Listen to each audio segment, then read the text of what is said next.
part of the thing is like people don't know what to do. Like, all right, it's Juneteenth. Now what? Like, what does that mean? Like, what is, one, why are we celebrating that? What is the significance of that? And then two, how do you actually do it? We wanted to give people tools and resources to and a framework, a vision for thinking about this really as a form of what they say, like catechesis, right? Like what you mark in time matters. The fact that there was never a day to actually sit and reflect on the end of slavery in the country is what was a glaring miss.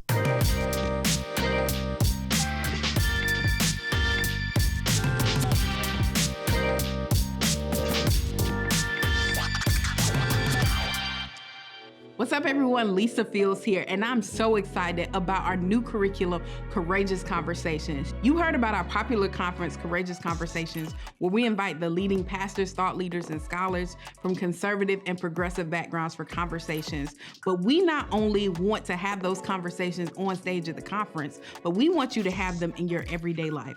So we developed a curriculum for you to do just that. Courageous Conversations curriculum, the tools you need for the conversations in culture.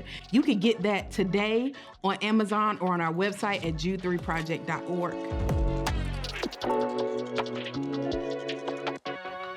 Well, thank you for watching another episode of the Jude 3 Project podcast. As always, I'm your host, Lisa Fields, the founder of the Jude 3 Project, and I'm so excited to be joined by a special guest.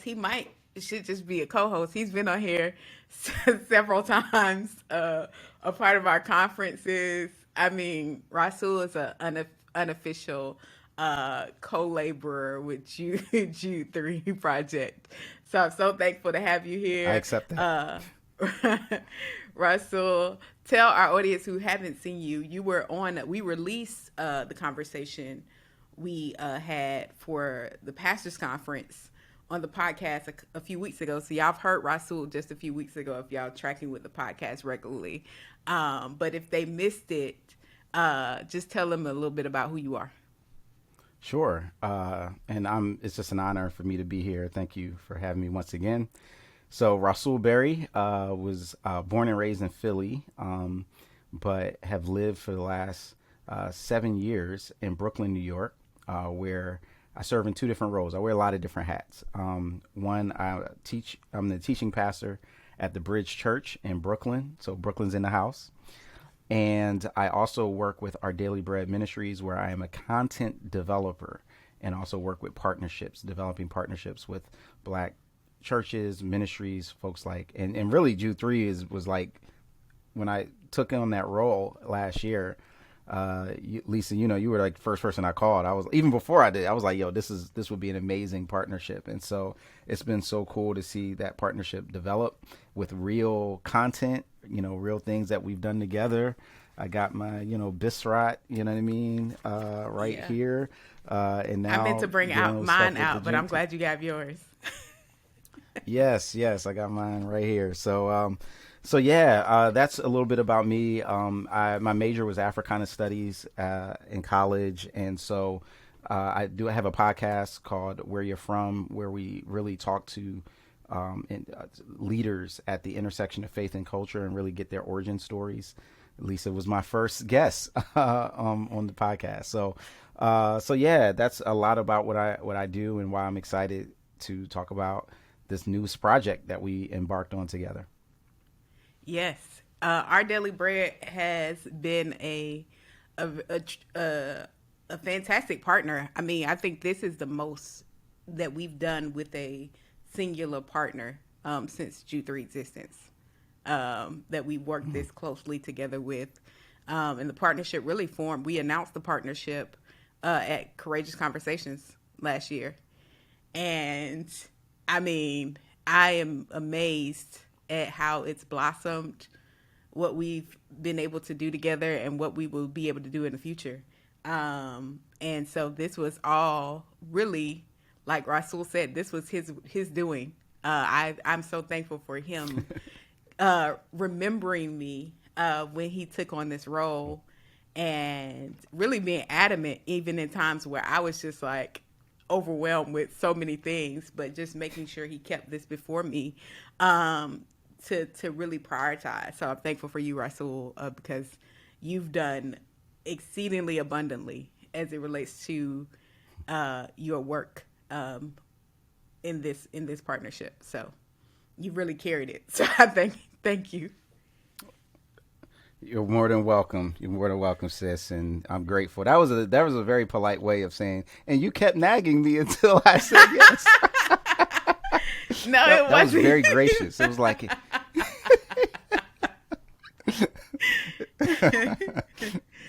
but I'm so thankful for you. So thankful to have you here discussing the Juneteenth Faith and Freedom documentary that dropped this week. Just talk about, talk about how this documentary came to be, and then we'll get into some of the details of it. Yeah. yes. So, and that's funny because it started with a conversation. So initially, our Daily Bread has a imprint called the Voices Collection, which amplifies the voices of Black content creators and our stories. And so prior to me coming on board with our Daily Bread, Voices had already put out regular annual Black History Month devotional since about 2018. So just in the last few years. So when I came on, we were talking about how can we expand that and to do something beyond the Black History Month devotional, which went really well, but what could we do more? And to me, Juneteenth made sense for a lot of reasons. One, it was like nice little semi-annual project, right? You get June, you get February, so it was spaced out a little bit, but also because I just felt like it was such a compelling story to unfold and develop. And this was before we were planning this before it became a national holiday. So we already had planned to do a devotional booklet, and then it's part of the expression of the partnership with Jude 3. I was like, well, hey, maybe Jude 3 can help contribute to the booklet. And Lisa was like, what if we did a film too? And I was like, okay.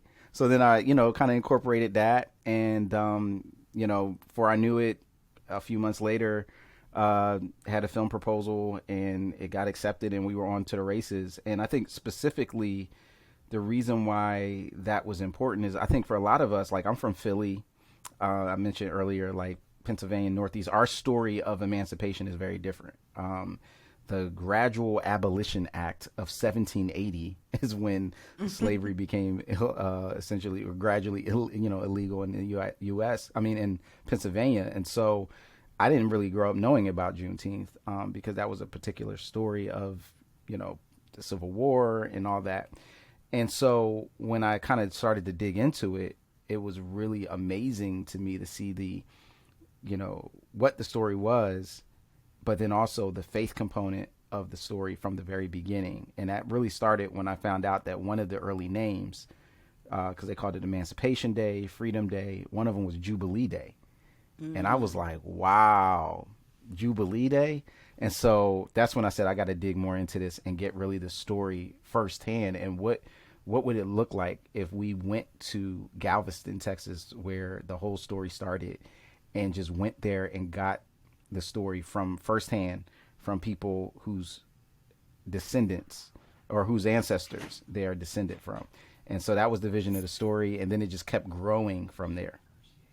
Yeah, that's amazing. And one of the things, I was just teasing with you before we recorded, is like when we were talking about the devotional and I said we should do a film, I just said it, but I didn't really think it was going to happen. Like I just threw it out there and you literally took me seriously and ran with it and then reached out and was like, okay, we got approval. And I'm like, for what?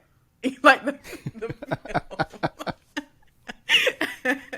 So I think you say stuff and I'm like, yo, Lisa said, she's the expert. So I was like, she just blew up the game. I was like, okay. She said, if you want to mess with Jude 3, you got to get your weight up and do a film. And then forgot she said it.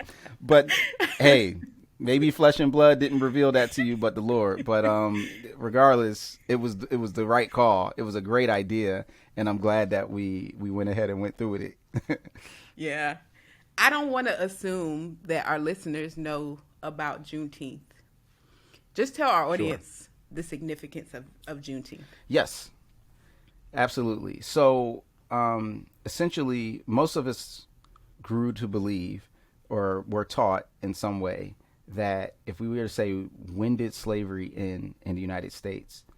Many people would either say, would probably say the Emancipation Proclamation, right? Abraham Lincoln wrote and signed the Emancipation Proclamation, which came into effect January 1st, 1863, and ended slavery in America.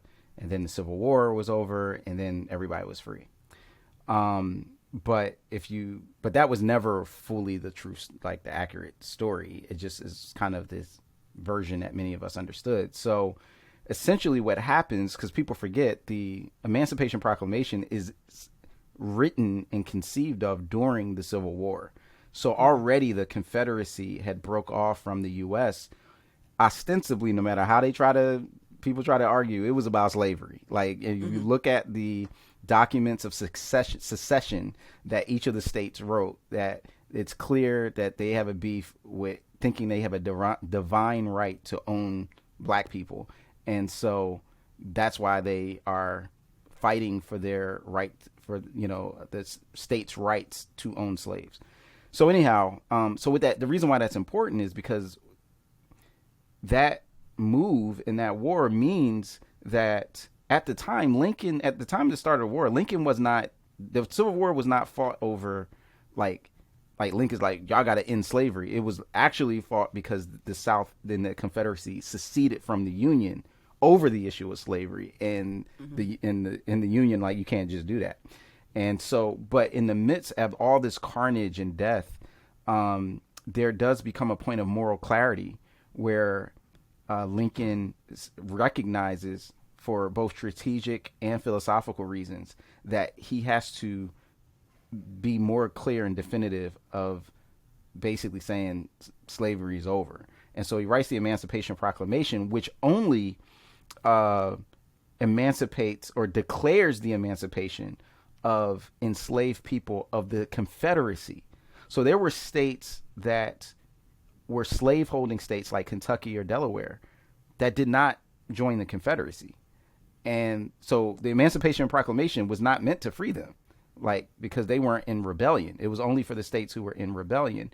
And there were a couple reasons for that. I mean, one, to have the moral high ground and the clarity. Two, to also allow these, incentives for these, black people to come on as soldiers. Three, from the international conversation to kind of get the upper hand and support, because slavery by that point had fallen out of favor. But for all of those reasons, Lincoln signs the Emancipation Proclamation.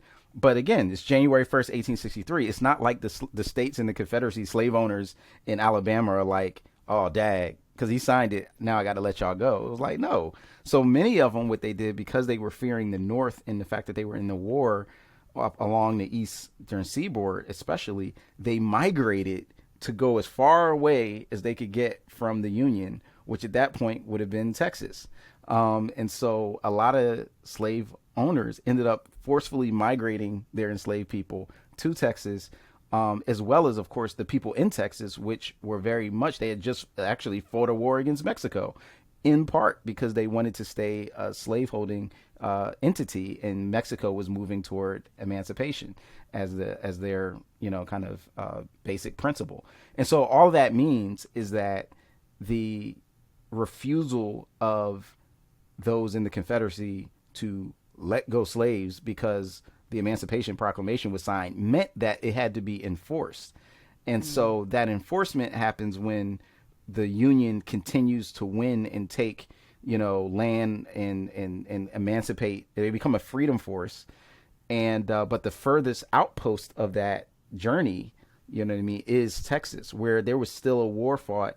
So General Robert E. Lee surrenders at Appomattox in April of 1865. They're still fighting in Texas in May of 1865.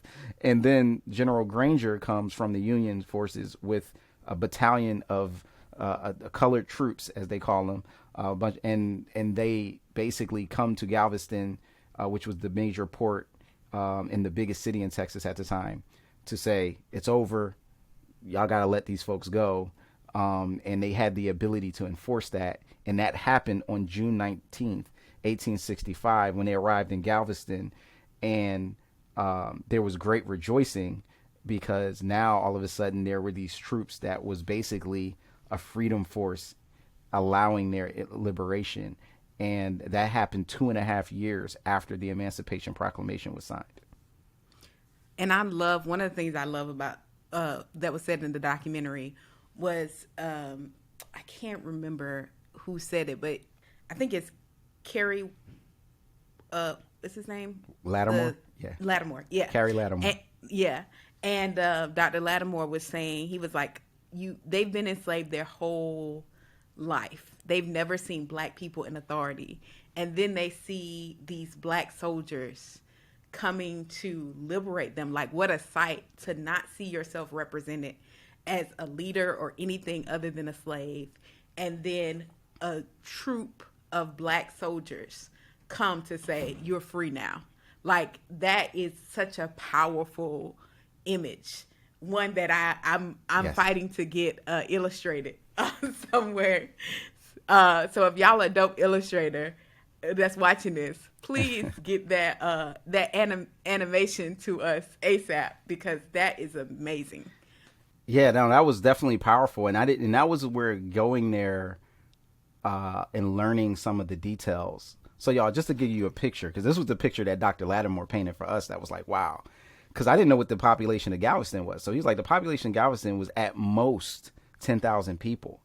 And he's like, 6,000 troops showed up on this island of 10,000 people. Right. And of those 6,000 troops, like 4,000 of them were black. So, I mean, it's just an extraordinary image to imagine. So it was a moment. It was like a wave of this of freedom that swept over that place. And all of a sudden, because of because essentially slavery is about control and force, that now you have a freedom entity with more force than the people that are holding you. And then they look like you and they're like, oh my gosh. So yeah, it was an amazing moment to kind of hear that description and that depiction play itself out and go like, wow, you can feel the jubilation coming out. Now you're like, yo, that was like, hey, you know what I mean? Like, I'm free now. So yeah. Yeah, I love that. One of the things I love about the documentary, and I'm glad you wrote it like this, because you were the writer on the documentary as well, producing, writing, and chronicling the story, telling the story through interviews, which you did a phenomenal job at. Is you made sure not to just tell the story of Juneteenth and stop it there. We walk people through what happened post Juneteenth and how it impacts today. And then we talk about Opal Lee and Juneteenth becoming a holiday. It walks you through like the impact of it, but also what the lingering effects. And when you were talking to Reverend Lattimore, I believe that's his name. Was that Reverend Lattimore? The AME pastor. Dr. Lattimore. Yeah. Abundant Life. AME. Pastor Michael Waters. I'm sorry, I'm confusing the two. But Pastor Mike was talking about like lynching, and you made a distinction on talking about KKK. You made a distinction. You were like, these dates are not coincidence. The rise of KKK and the Juneteenth, like there's not an accident. And I was just so I think I was just like, it hit me in that moment, like the evilness and deception, the level of evil and deception as it relates to the KKK is tied to the Christian connection they made, which was the Methodist minister saying that the angels were celebrating at what they were doing. And it was just like, what are you talking about? What level of deception, and it made me think about the scripture, even the enemy can transform himself to an angel of light. So he's always imitating what's true to deceive those who are open to deception. And so it was an interesting thought that these people thought that they were motivated by God to do this great evil to our ancestors. And that has really interesting and harmful implications to Black and brown people today who are struggling with Christianity.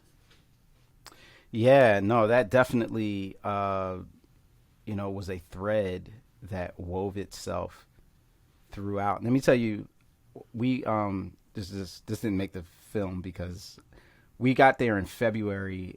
We went to Austin because the director, who was amazing, Yaki Smith, y'all, he's up and coming.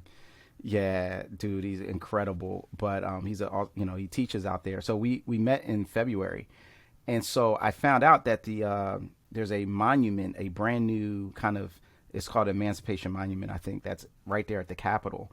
And it has this beautiful like bronze statue of like these people holding the Emancipation Proclamation with chains like falling off, and it's just a powerful thing, and that's what we came there for. And then as I was looking at it, I kind of just turned to my right and I see this majestic statue of like, I mean, it was enormous at the foot of the Capitol in Austin, and it had this horse and this person on the horse, and I was like, wow, what is this? I mean, it was just this super grand thing that caught my eye. So then I walk over to it, and it says, to the soldiers of the Confederacy who gave their lives defending the Constitution of the United States of America. Wow. And it was Jefferson Davis on the statue, and I was like, what? Like, I literally came here to look at this Emancipation statue.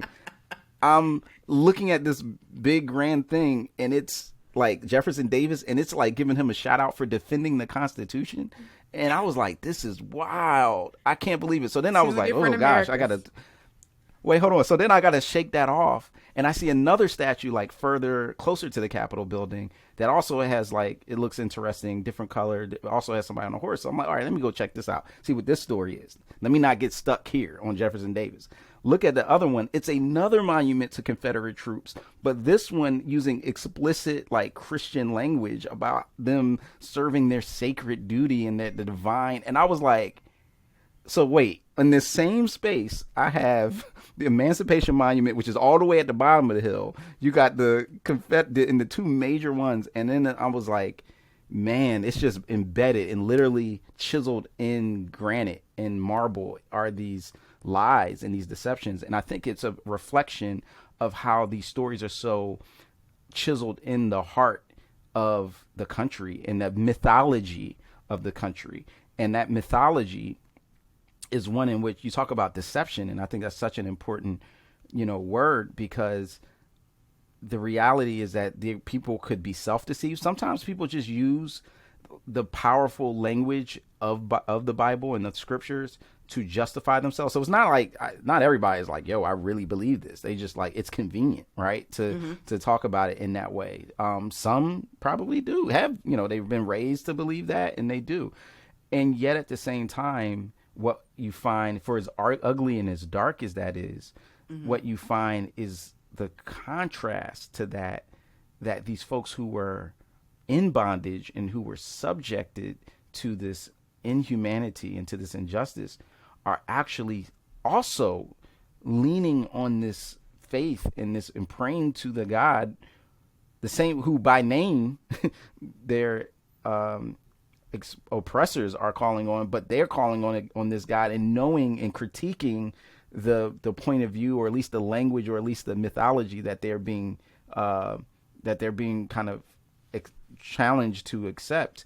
And that's where there's the scene that where you mentioned the slave Bible, and the use of that is such an important story, because you have this book in which they took out they tried to take out all liberation passages so that folks wouldn't get any idea. And it's like, so when people say, well, the Bible makes people docile and makes them support their own oppression, it's like, well, then why they go through the whole effort of taking out like 90% of the Old Testament? Like, you would think if that's all it took is that you give them as much Bible as you can, let them read everything.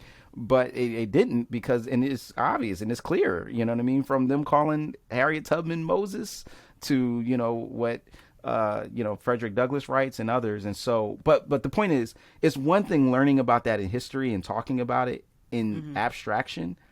It's another thing to talk to the people who literally kept that story alive. So you mentioned why we felt like we had to keep telling the story, because literally what happens is after Granger, and this is another misnomer. So he goes in June 19th is when he arrives in Galveston, but it takes him another day to get to Houston, June 20th. So, and then they just kind of continue to go throughout Texas, right? Texas is big. And so in the midst of that, it's like, well, what do people do next? And so because of the leadership and the legacy of a man named Reverend Jack Yates, who anybody in Houston knows that name off top, because he built the church 6 months after they started the church, 6 months after Juneteenth.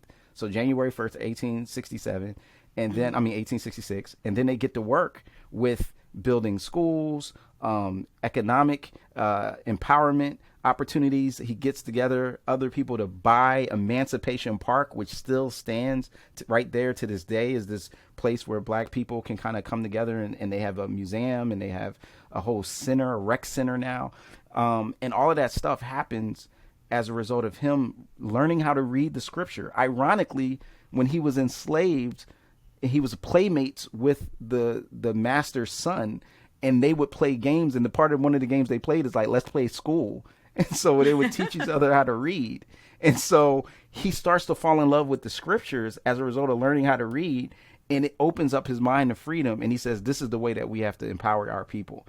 And that's the amazing story. So that makes it more tangible, right? That's not just like someone rejected the slave Bible. That's like Reverend Jack Yates starting like Freedmanstown in Houston to really empower people in a very tangible way. Yeah.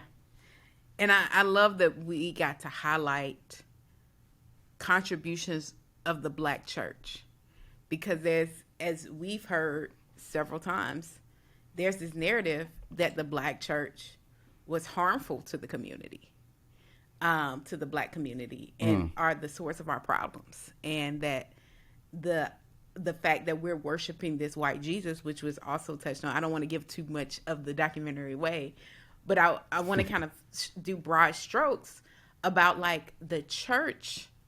Really, if it had not been for Jack Yates and the church and his commitment, not only to the souls being saved, but for the holistic salvation, where would Houston be for a Black community today? Like Texas, is it Texas Southern? Texas Southern University. Yes. Yep. Yeah. Texas Southern University was started by Jack Yates in part. And so it's like the church is undergirding this movement and giving direction on what to do next. Now that we're liberated, next steps. This is what we need to do economically. This is what we need to do educationally. And it's the church. And it's somebody who is convicted. He has a strong conviction about scripture and about the gospel, but he also knows that there's social implications to it. Yeah, no, absolutely. And I think the interesting thing, as someone we just wanted to get the story right. Like, we just wanted to get the story right. And we were going to let that lead where it went. And so we just kind of started to pull on the thread. So for instance, I was just Googling, like, when I was doing the research, just like Juneteenth, and I came upon this Zoom presentation by Sharon Gillens, who we see and we meet in Galveston on the film. And then you discover, now again, I'm just trying to learn about Juneteenth. I'm like, I don't know why she's at this church called Reedy Chapel, and I don't know why she's explaining. Turns out that when the announcement is made at the courthouse of Galveston, the people just spontaneously make their way to Reedy Chapel and start having a praise break in a worship session. And it's like, oh, so this is where the first Juneteenth celebration takes place. Okay. So then it's like, well, what happens next? Well, many people go to Houston. And why do they go to Houston? Because this dude named Reverend Jack Yates helped start Freedmanstown. Well, why does he do that? Because he believes in the holistic message of the gospel. Okay, well, let me just try to talk to Miss Opal Lee, who's this grandmother of Juneteenth. So then I'm like, I don't know nothing about her other than she's just this incredibly vivacious 95-year-old. Come to find out, her whole journey gets started because folks at her church encouraged her to do something about her passion for Juneteenth. And so they prayed over her, and she left the church and walked 2.5 miles, at 89 years old, and people started to follow that. And so I'm like, everywhere we went, it was just these stories of how faith and freedom were combined, which is why we were like, we got to call this Faith and Freedom, because the two of these are so connected in ways that I had no idea and wasn't really even looking for. I was just trying to get the story right, and it just turned out this was the story. Yeah, it's really amazing. And for those who weren't in the process, this really was a miraculous move of God for this whole thing to happen.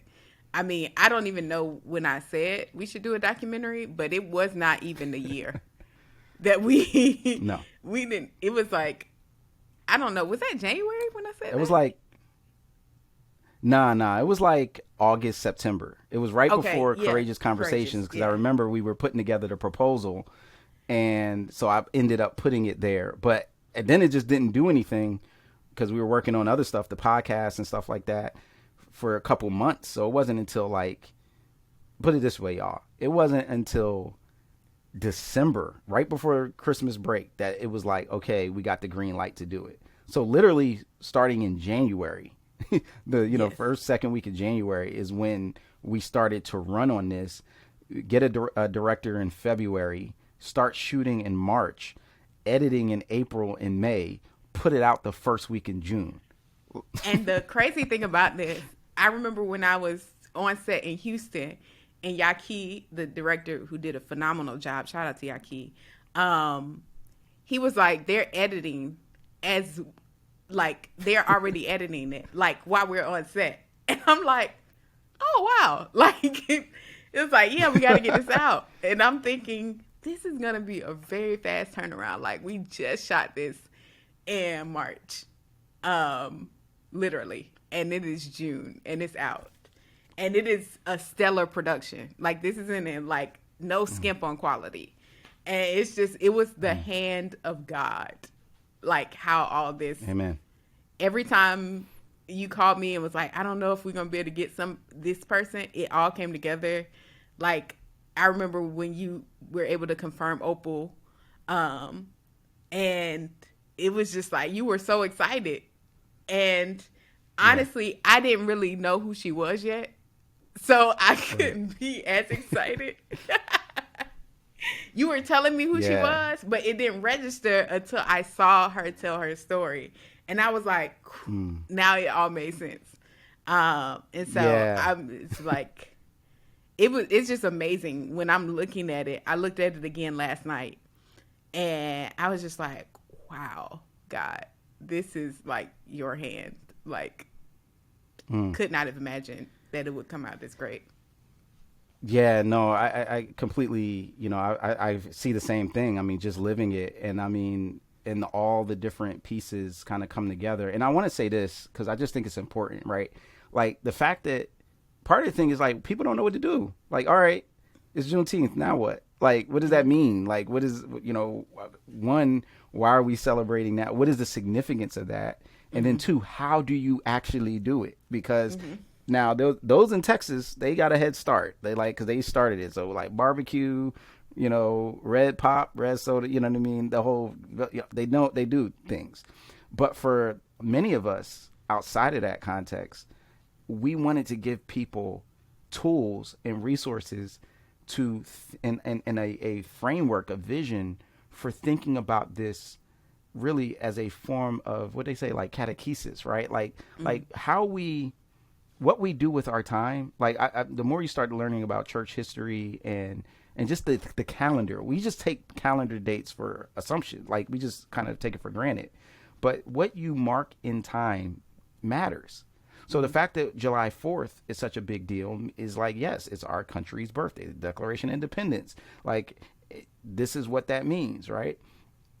And the fact that there was never a day to actually sit and reflect on the end of slavery in the country is what was a glaring miss. And especially because, and here's the key, this is the like, giving you the nuggets.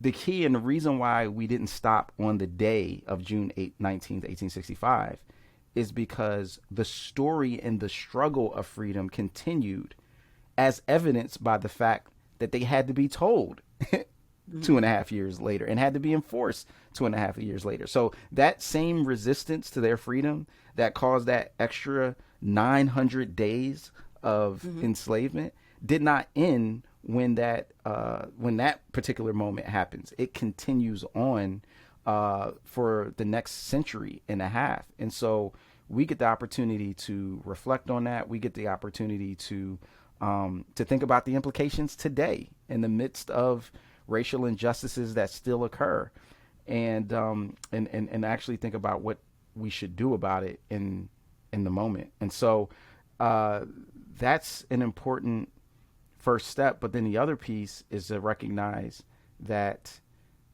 what honoring this day gives us an opportunity to see how God cares about the whole person, the mind, the body, and the soul.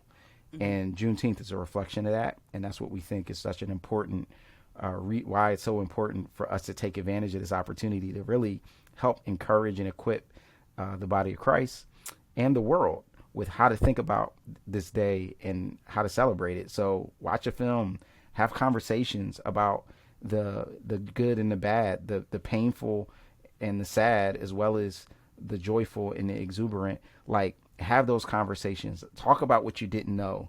Talk about what you had to learn. Talk about the tensions that exist right now. Because one of the people we talked to in the film, he says in the Texas school books today, they run it like the slave owners just didn't know about the Emancipation Proclamation. And it's like, that's not what happened. They knew. In fact, there were, and again, I didn't know this until I talked to him, and he did all this history and literally wrote a book on myths about the day, and was like, the Emancipation Proclamation was mentioned over 125 times in newspapers in Texas. You know what I mean? People knew. They didn't care. They mocked it. You know what I mean? And so when I think about voting rights and what Dr. King and the civil rights era was talking about the check bounced, right? Insufficient funds, the check that was written in the Constitution and the Declaration of Independence, and even the Emancipation Proclamation, because that was the whole point of them marching 100 years later in 1963 to talk about what didn't get fulfilled in 1863. And now when we think about, violence, state violence against black bodies, when we think about the disparities that continue to still exist, when we think about the ways the church still has blinders to some of these spaces or some of these realities, it's still important to keep that story alive so that we can learn from it. What the scriptures say in was it 1st or 2nd Corinthians chapter 10? I think it's 1st Corinthians, that these things happen for us as an example so that we can learn. And I think that same posture toward history, these things happen as an example, we can then be discipled into understanding what it is that history can teach us about being faithful to the whole gospel and the whole kingdom, and being unfaithful to those things. And I think in ways in which the church has been both, and our country has been both, faithful and unfaithful, taking a real hard look at that helps us to understand what we should do today so that we can be inspired by the right examples and also be warned by the wrong ones. That's a good place, I think, to end it. You summed it up beautifully. There is, y'all stay tuned. If this is how we got started with our partnership, no telling what God has in store going further. And so I'm excited, thankful for our daily bread, thankful for you, Rasool. And this is an amazing project. I think it's going to, I don't know exactly how God's going to use it, but I know that he's going to use it in ways that we didn't even imagine. Exceedingly and abundantly. Yeah. Heavy on the Ephesians 3:20. So thank God for you. How can people get in touch with you? Yes. So, well, for the film, you can go to juneteenth.experiencevoices.org to see the film. And y'all, it's not just a film. You can sign up for the digital reading plan. We got the 10-day devotional, so we still did that. And shout out to George Moore from Jew 3 who contributed to it. And Brandon. We still have Brandon Brandon. Cleaver too. Thank you very Yeah. much. Yep, yep. And so we have the devotional, we have the film, we got music that's starting to come out next week, June 15th. We start releasing songs. Some of the stuff on the album includes Show Baraka, Lecrae, some gospel. We got the whole thing covered. It's amazing. A whole project soundtrack. Some of Yeah. the songs are captured in the film. And we also, Lisa and I are teaming up for why the church should care about Juneteenth, or why Juneteenth matters to the church. It's a Christianity Today and Our Daily Bread, connection, collaboration. June 13th, June 15th Yeah. at This will have already 1 o'clock Central. Okay, Yeah. never mind. So, in any case, yeah, we have a lot going on, and you can still, stay in touch with me on Twitter at Rasool Berry, Facebook, Instagram, Rasool B, and stay in touch, and because we got a lot more coming for you, especially with the Jude 3 partnership. So, thanks so much for having us, Lisa. Thank you so much. Thank y'all for watching another episode of the Jude 3 Project podcast. Remember, Courageous Conversations is coming up September 2nd and 3rd. Early bird registration has passed. It is virtual and in person. This year's theme is Scholar and Skeptic. We're going to be answering questions like, is there a God? Is Christianity bad for the LGBTQI community? Is Christianity bad for our emotional health, our mental health? I mean, we're going out there with the topics this year to really meet where culture is and engage where the skeptic is on a day-to-day level. And so you want to join us either in person or virtually. Don't sleep on the in-person. Last year we sold out of in-person tickets. We had a limited number because of COVID, but now the whole thing is open, and I think we're going to sell out again. So y'all don't sleep. Get those tickets early. Virtual tickets, we have as many as the Lord will allow online. So you could join us online, and we're excited about that. You could get Courageous Conversations, the curriculum here, or through Eyes of Color. So this one talks about engaging the questions: is Christianity white man's religion, white Jesus, all of that, the top apologetic question in the Black community. And this one is more on cultural questions. Is Jesus the only way? Is there such thing as truth? What the Bible says about the LGBTQIA community. So get both of them. If you already have one, get the other. And if you already have both, get some from a friend. Remember, you can support the G3 Project at g3project.org. Hit the donate tab to give online or give by mail. Remember, here at the G3 Project, we're helping you to know what you believe and why you believe it. Until next time, grace and peace and God bless.